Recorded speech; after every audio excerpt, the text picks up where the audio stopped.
સુરતમાં ભગવાન જગન્નાથની રથયાત્રાની તૈયારી પૂરજોશમાં.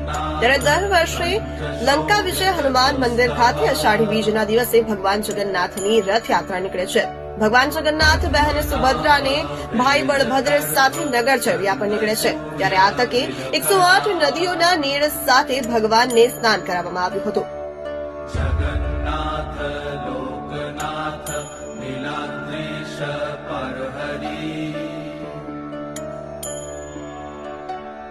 दीनबन्धुर दया सिन्धु कृपालु जन रक्षका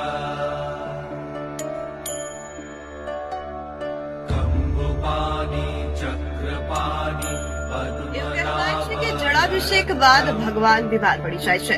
ત્યારથી જ મંદિરના દરવાજા બંધ રહે છે. હવે 6 જુલાઈના રોજ ભગવાનના દરવાજા મંદિરના ખુલ્લા રહેશે અને દરેક ભાવિકો દર્શન કરી શકશે.